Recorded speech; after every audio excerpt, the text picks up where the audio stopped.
Chapter 5 secret billionaire wife. नस के मुंह से औरा के मां के बारे में सुनते ही सोमित इस सोच में पड़ चुका था कि वो औरा को उसकी मां के बारे में कैसे बताए।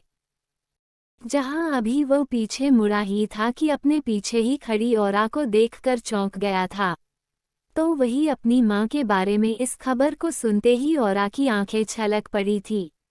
वह तुरंत नीचे फर्श पर गिरते ही बिलख पड़ी थी। अपनी मां को आवाज देते हुए वह चिंख रही थी, जिसे देख सुमित अपने होश में वापस आते हुए औरा के तरफ ही बढ़ गया। उसे अपनी बाजुओं में पकड़ते हुए खड़ा करने लगा, तो वही औरा इस वक्त कलपते हुए सुमित से अपनी मां को मांगने लगी थी। मुझे मेरी अम्मा के पास जाना है, प्लीज मेरी अम्मा को लौटा दो। उसने कहा था कि विक्टर की स्कूटी वापस करने के बाद मुझे अपनी शक्ल दिखाना। अभी तो मैंने विक्टर की स्कूटी वापस भी नहीं की, फिर वो ऐसे कैसे मुझे छोड़कर चली गई। प्लीज उनसे बोलो ना, मैं विक्टर की स्कूटी ला दूंगी। अब उन्हें शिकायत का मौका भी नहीं दूंगी। सुबह जल्दी उठ जाऊंगी, टाइम से डिलीवरी करने भी जाऊंगी। प्लीज उनसे बोलो ना, वो आ जाए। अम्मा प्लीज आ जाओ अम्मा। इस वक्त सोमित के गोद में औरा को इस तरह कलपते देख सोमित की भी आंखें नम हो चुकी थी। आसपास गुजरने वाला हर शख्स बस यही दुआ कर रहा था कि भगवान ऐसा दिन किसी को ना दिखाए। अपनी मां के बिना कैसे जिएगी ये बच्ची। अपनी गोद में औरा को पकड़े ही सुमित एक बार फिर से काउंटर के तरफ बढ़ गया, जहां मौजूद नर्स जिसने औरा के मां के बारे में इंफॉर्मेशन दी थी। सुमित उनके सामने खड़े होते हुए बोला, जी उस लेडी की बॉडी। इसके आगे सुमित कुछ नहीं बोल पाया था, क्योंकि उस वक्त औरा सुमित की पकड़ से आज़ाद होते हुए एक बार फिर से अपनी मां को आवाज़ देते हुए वहां से भागने लगी थी। बार बार अपनी मां को आवाज़ देती हुई औरा बिलखती हुई हॉस्पिटल से बाहर रोड पर निकल आई थी, जिसके पीछे ही दौड़ते हुए सोमित भी आ रहा था। किसी अनहोनी के डर से सोमित का दिल बाहर आने को तैयार था, लेकिन हॉस्पिटल के एंट्रेंस पर आते ही उसके कदम रुक गए थे। धड़कनें काफी तेज थी, तो वही सांसें भारी हो गई थी। हल्का नीचे के तरफ झुकते हुए उसने अपने दोनों हाथ अपने घुटनों पर रख दिए थे, तो वही उसके सामने औरा इस वक्त युग से लिपटी हुई नजर आ रही थी। अम्मा चली गई, मुझे छोड़कर चली गई। तुमने कहा था कि मुझे अब डरने की जरूरत नहीं है, मेरे साथ कुछ भी गलत नहीं हो सकता। फिर अम्मा मुझे छोड़कर क्यों चली गई? बोलो, तुमने झूठ क्यों कहा था? युग से लिपटी हुई औरा अभी भी बस लगातार रोए जा रही थी। तभी युग की नजरें अपने सामने घुटनों पर हाथ रखे खुद को नॉर्मल करते हुए सोमित पर पड़ी, जैसे वो इशारों में ही सोमित से अब तक के सारे डिटेल्स मांग रहा हो। तो वही सोमित भी युग की तरफ आते हुए बोला, सर इस वक्त आप यहाँ? मुझे किसी का कॉल आया था। युग का इतना कहना था कि सोमित भी समझ चुका था कि युग को किसने कॉल किया था और वो अचानक से यहाँ क्यों आया है। हॉस्पिटल आते वक्त सुमित ने एक आदमी को अपना विजिटिंग कार्ड दिया था, ये कहते हुए कि औरा की मां किस हॉस्पिटल में एडमिट हैं। अगर इस बात की जानकारी उसे मिलती है तो वह तुरंत इन्फॉर्म करे। लेकिन जल्दबाजी में सुमित ने उस आदमी को युग का विजिटिंग कार्ड दे दिया था, जिस वजह से उस आदमी ने युग को कॉल करके बताया था कि औरा की मां किस हॉस्पिटल में एडमिट हैं। शायद इस न्यूज़ के मिलते ही युग भी यहाँ हॉस्पिटल आया हुआ था। पेशेंट की क्या कंडीशन है? अपनी बातों को आगे जारी रखते हुए युग ने कहा, sir actually she is no more. उद्धरण चिन्ह। सुमित का इतना कहना था कि युग ने अपनी आंखें बंद कर ली और साथ ही औरा के दोनों कान बंद कर दिए। इस वक्त युग को ऐसा लग रहा था जैसे किसी ने उसे वापस उसके अतीत में भेज दिया हो। चेहरा अचानक से लाल पड़ने लगा था, जिसे देख सुमित हल्की ऊंची आवाज में बोला, सर, आर यू ओके? या, आई एम फाइन। इसके बाकी घरवाले कहाँ हैं? युग ने कहा। लेकिन इस बार सुमित चुप था, जैसे युग के इस सवाल का जवाब देने के लिए उसके गले ने हड़ताल कर दिया हो।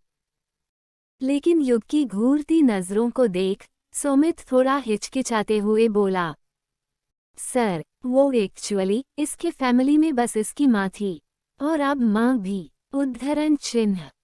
इतना कहते हुए सुमित एक बार फिर से चुप हो गया था, क्योंकि वो अच्छे से जानता था कि इस जवाब को सुनने के बाद युग के एक्सप्रेशन नॉर्मल नहीं रहेंगे। अगर देखा जाए तो इस वक्त जो हालात औरा के थे, ठीक ऐसे ही हालात कभी युग के भी थे। अपना कहने के लिए उसके पास भी बस एक माँ थी, लेकिन ऊपर वाले ने वक्त से पहले ही उन्हें युग से अलग कर दिया था, ठीक वैसे ही जैसे इस वक्त उन्होंने औरा के साथ किया था। वही आज सुमित के इन बातों से एक बार फिर से युग को उसके अतीत में धकेल दिया था। उसकी आंखों के सामने उसका अतीत एक बार फिर से जी उठा था। लेकिन आज औरा का इस तरह बिलखना युग के अतीत पर भारी पड़ गया था। आज उसे इस तरह देख युग ने खुद को संभाल लिया था, जहां अब वह औरा को संभालने में लग गया था। तभी वो एक बार फिर से सुमित की तरफ देखते हुए बोला, हॉस्पिटल की सारी फॉर्मेलिटीज पूरी करने के बाद घर जा सकते हो, और आज काफी रात हो चुका है तो कल ऑफिस आने की जरूरत नहीं है। इतना कहते हुए युग औरा को अपने बाजुओं में पकड़े ही अपनी कार के तरफ बढ़ गया। लेकिन तभी उसे पीछे से रोकते हुए सुमित बोला, सर, वो एक्चुअली ये घटना शाम में ही हो चुका है। उस वक्त बॉडी के पास उसके जान पहचान का कोई नहीं था, जिस वजह से हॉस्पिटल ने उसे अनक्लेम्ड बॉडी समझकर मॉर्ग में भेज दिया है, जहां से अब बॉडी को निकालने के लिए औरा के सिग्नेचर चाहिए। सुमित की इन बातों को सुनते ही युग ने एक नज़र औरा के तरफ देखा, जो अभी भी उससे लिपटी हुई बस सिसकियां ले रही थी। आंखें बंद थी, लेकिन चेहरा अब पीला नजर आ रहा था। शायद उसने सुबह से कुछ नहीं खाया था। पूरे दिन बस वो पैसों के लिए भागदौड़ करती रह गई थी, और अब उसे अपनी माँ के जाने का गम। इन सब में वो अब काफी सुस्त नजर आने लगी थी, जैसे उसके पास अब जान ही ना बची हो। जिसे अपनी बाजुओं में पकड़ते हुए युग हॉस्पिटल के अंदर ले आया, जहां औरा के सिग्नेचर के बाद सुमित मॉर्ग के तरफ जाने के लिए अभी आगे बढ़ा ही था कि उसके कदम अपनी जगह पर ठिठक गए थे, क्योंकि इस वक्त उसके सामने वही लेडी खड़ी थी, जो औरा के लिए काफी अपशब्दों का प्रयोग करते हुए उसे घर के अंदर घुसने से मना कर दी थी। लेकिन इस बार उसके साथ एक आदमी भी खड़ा था, जिसे शायद सुमित पहचान नहीं पा रहा था। वही सुमित को अपनी जगह पर ही शांत खड़ा देख युग उसे घूरती नजरों के साथ देखते हुए बोला, What happened? अभी तक तुम खड़े क्यों हो? देख लो विक्टर, तुम्हें मेरी बातों पर भरोसा नहीं था ना? अब तुम खुद अपनी आंखों से देख लो। मैंने कहा था ना, ये बित्ते भर की लड़की रात भर इस शूट बूट वाले के साथ गुलच्छरे उड़ा कर आई थी, लेकिन यहाँ तो एक नहीं दो के साथ मजे लूट रही। माँ मुर्दाघर में लेटी है और बेटी को अयासी। बस अब एक लफज आगे नहीं। उस लेडी ने अभी इतना कहा ही था कि उसकी बातों को बीच में काटते हुए युग एक हाथ को हवा में फैलाए गुस्से से चिंख पड़ा। अचानक से युग को इस तरह गुस्से से चिंखते सुन उसे लेडी की आवाज उसके गले में ही अटक गई थी। तो वही पास खड़ा सुमित भी हल्का सहम गया था, और औरा वो भी डर से चिहुकते हुए युग को और टाइटली पकड़ ली थी, जिसे अभी भी अपने बाजुओं में जकड़े युग अपने दूसरे हाथ को जो उस लेडी के सामने फैलाया था, उसे मुट्ठियों में कसते हुए आगे कहा, अब एक लफज आगे नहीं, नहीं तो तुम्हारी हलकम से जुबान खींचने में ज्यादा वक्त नहीं लगेगा। युग को इस तरह गुस्से में देख औरा की मकान मालकिन सन रह गई थी। तभी युग अपनी बंद मुट्ठियों को वापस से अपनी तरफ खींचते हुए सोमित के तरफ देखा, जैसे वो इशारों में ही पूछ रहा हो कि ये लेडी कौन है जिसके मुंह से सिर्फ वाहियात बातें ही निकल रही हैं। तो वही सोमित भी जो युग के गुस्से से भर भरा उठा था, वही अब युग की नज़रों में खुद के लिए सवाल देख तुरंत बोला, सर, ये औरा की लैंडलॉर्ड हैं। आई मीन, औरा और उसकी माँ इनके यहाँ ही किराए पर रहती हैं। एक्चुअली कुछ महीनों से इनका किराया नहीं मिला है, जिस वजह से इनका जो भी बकाया है उसे क्लियर करो। सोमित के बातों के बीच में ही युग ने कहा। ओके सर, सोमित ने कहा। वो सूट बूट वाले बाबूजी, भाड़े के इस सूट बूट का रौब बाद के लिए बचा कर रखो। पहले सुन तो लो कि कितना बकाया है। कितना? उसके पास जाते हुए युग ने कहा। पूरे 40,000। तभी देखे हो इतने नोट। इस बार उस लेडी के चेहरे पर युग के लिए उपहास था, जैसे उसे पूरा यकीन था कि उसके बताए पैसों को सुनकर युग वहां से भाग खड़ा होगा। लेकिन उसकी बातों को सुनकर युग की भौंहें ऊपर तन चुकी थी, उसके जबड़े कस चुके थे। तो वही उसके पीछे खड़ा सोमित उस लेडी की बातों को सुनकर अपने सिर झटक दिए। सोमित, एक बार फिर से गुस्से में चिंकते हुए युग ने कहा। यस सर, हड़बड़ी में आगे बढ़ते हुए सोमित ने कहा, और युग के सामने आकर खड़ा हो गया। साथ ही युग को आगे कुछ कहने का मौका दिए बिना ही सोमित खुद ही अपनी बातों को जारी रखते हुए आगे कहा। डोंट वरी सर, मैं यहाँ सब हैंडल कर लूँगा। दैट्स गुड, सोमित की तरफ देखते हुए युग ने कहा, और एक गुस्से से भरी नज़र सामने खड़ी उस लेडी के ऊपर डालते हुए आगे कहा। मेरी तरह से इनके 40,000 के साथ साथ 1,00,000 का बोनस दे देना, ताकि मार्केट से अपने लिए थोड़ी तमीज खरीद सके। इतना कहते हुए युग अपनी बाजुओं में सुस्त पड़ी औरा को अपनी गोद में उठाया और हॉस्पिटल से बाहर निकल गया।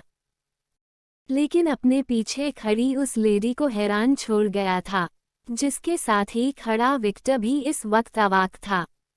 40,000 मूल के साथ साथ ब्याज में 1,00,000। कौन था ये? हकलाती जुबान से विक्टर ने कहा। रंधावा ग्रुप ऑफ इंडस्ट्रीज के मालिक युग रंधावा, जिनके सामने आप लोगों ने 40,000 के तेवर दिखाए हैं। उनका पूरे साल का टर्नओवर मिनिमम $40 बिलियन का है और मैक्सिमम $140 बिलियन का।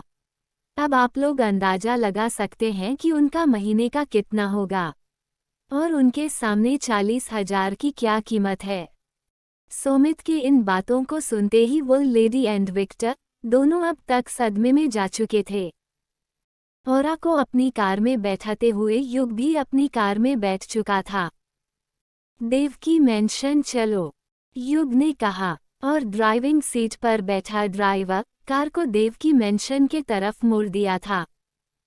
इस वक्त औरा अभी भी अपने 3 फीट के उस चमचमाती ड्रेस में थी, जिसे पहनाकर वह लड़का औरा से झूठ बोलकर उसे होटल में ले गया था।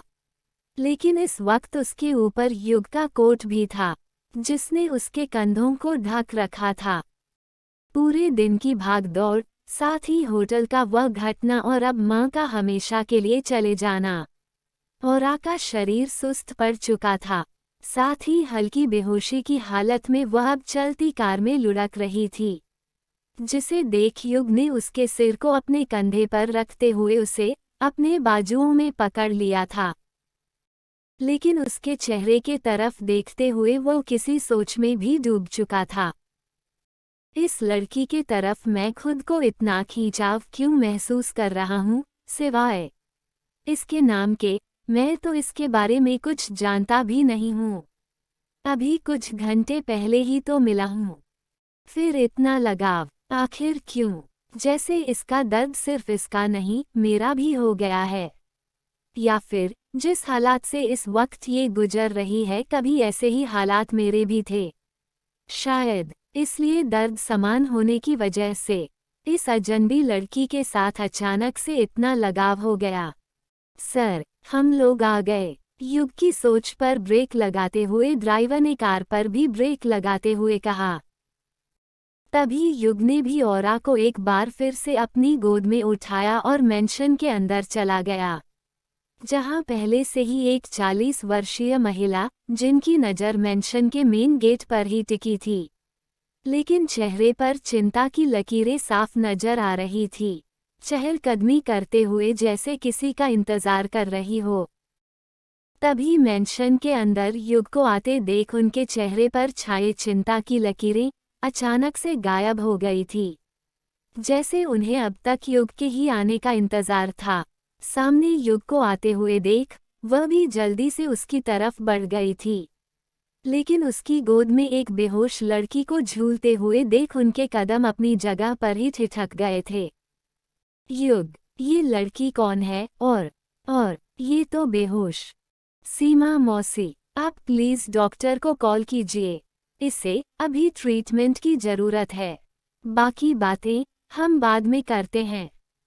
उस लेडी के सवालों का जवाब दिए बिना ही युग औरा को अपनी गोद में लिए ही ऊपर सीढ़ियों से अपने कमरे की तरफ बढ़ गया।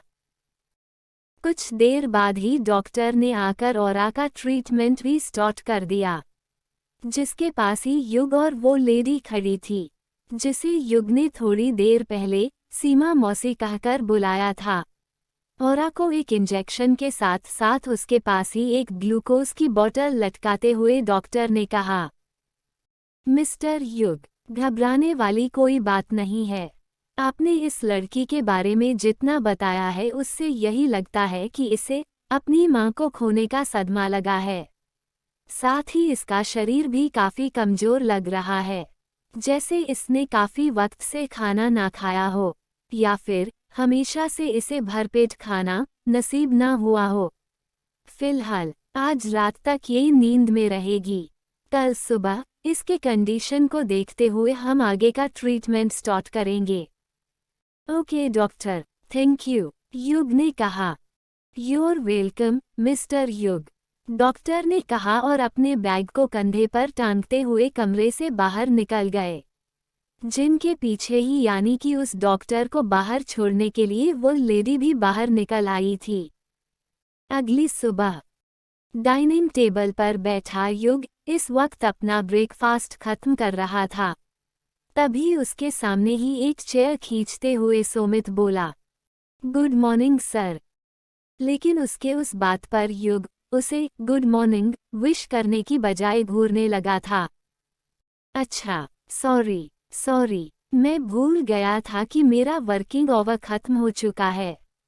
कल रात मैंने ओवरटाइम किया है तो आज मेरा छुट्टी भी है, इसलिए आज पूरे दिन मैं उस असिस्टेंट वाले चोले से बाहर हैं, और आज कोई सर्वर नहीं, आज पूरे दिन सिर्फ भाई। ओके। तो वही युग अभी भी बिना कुछ बोले वापस से अपनी नज़र अपने ब्रेकफास्ट पर गड़ा ली थी, जिसे देख सोमित भी अपने सामने प्लेट को सीधा रखते हुए बोला, अच्छा, वो लड़की और कैसी है? आने में काफी देर हो गई थी तो माँ से पूछ लिया, बता रही थी कि वो बेहोश हो गई थी, अब ठीक है, अभी वो सो रही है। सुबह से उसके कमरे के 3 चक्कर लगा चुकी हूँ, लेकिन अभी सो रही है तो उसे उठाना ठीक नहीं लगा। सोमित के बातों का जवाब देती हुई वह लेडी, जिसे पिछली रात युग ने सीमा मौसी कहकर बुलाया था, सोमित के प्लेट में नाश्ता परोसते हुए बोली, जिनकी बातों को सुन सोमित ने मुस्कुराते हुए कहा, वैसे माँ, आपको हमेशा से एक लड़की का शौक था, आप चाहती थी कि इस घर में भी एक लड़की रहे, तो लीजिए, आपका ये ख्वाब भी पूरा हो गया, एक लड़की के रूप में आपको औरा मिल गई। अभी ऐसा मैंने कुछ डिसाइड नहीं किया है। हाथ में पकड़े फोक से एक फ्रूट्स का टुकड़ा मुंह में डालते हुए युग ने कहा, जिसे सुन सोमित और उसके बगल में खड़ी उसकी माँ यानी कि सीमा जी चौंक गई थी। तभी युग अपनी बातों को जारी रखते हुए आगे कहा, ये मेरा घर है, कोई अनाथालय नहीं जो मैं उसे अपने इस घर में रखूं। ओह, तो ये बात है। माँ, आप भी अपना सामान बांध लो, क्योंकि ये घर कोई अनाथालय नहीं है, मिस्टर युग रंधावा का घर है। तो फिर हम बेसहारों की भी यहाँ कोई जरूरत नहीं है। अपने चेहरे को लटकाते हुए सुमित ने कहा, और अपनी जगह से खड़ा होने ही वाला था कि तभी युग अपनी चेयर को पीछे करते हुए खड़ा हुआ। ओके, फाइन, वो यहाँ रह सकती है, कहते हुए युग वहां से ऊपर अपने कमरे की तरफ बढ़ गया, जहां इस वक्त उसके पीछे खड़ा सुमित अपनी जीत पर खुश हो रहा था। तभी सीमा जी उसके कानों को खींचते हुए बोली, ये क्या बदतमीजी थी, ये सब बातें कहकर उसे हर वक्त ब्लैकमेल क्यों करता रहता है। आह, माँ, प्लीज छोड़ो, दर्द हो रहा है। एक्चुअली माँ, उस लड़की के हालात हमसे भी बदतर हैं। उसका इस दुनिया में अपना कोई नहीं है, फिर वो इस तरह अकेले कहाँ जाएगी। आप खुद सोचो, कुछ साल पहले हमारी हालत इतनी भी बुरी नहीं थी। मैं कमा सकता था, जिससे मैं अपना और आपका दोनों का पेट भर सकता था, लेकिन बस जॉब ना मिलने से हमारे हालात कैसे हो गए थे। उस वक्त युग ने मुझे सिर्फ जॉब ही नहीं दिया, बल्कि एक रिश्ता, एक रहने के लिए घर दिया। बस आज जब इस लड़की को देखा तो ना जाने क्यों इसमें अपनी छोटी बहन का अक्स नजर आया, या शायद इसके हालात ने एक अपनेपन का रिश्ता जोड़ दिया हो। बस इसी वजह से मैं चाहता था कि ये भी यही रहे हमारे साथ। इस वक्त सुमित की आंखें हल्की नम थी, तो वही उसके पास ही खड़ी उसकी माँ के चेहरे पर हल्की मुस्कान थी। दूसरी तरफ युग भी अब तक अपने कमरे में पहुंच चुका था। अंदर बेड पर लेटी हुई औरा, जिसकी आंखें अभी भी बंद थी, लेकिन पुतलियां हल्की हिल रही थी। साथ ही चेहरे के एक्सप्रेशन भी बदलने लगे थे। होंठ हल्के हिलते हुए धीमी आवाज में एक ही शब्द बार बार कह रहे थे। आगे की कहानी जानने के लिए सुनते रहिए सीक्रेट बिलियनियर वाइफ।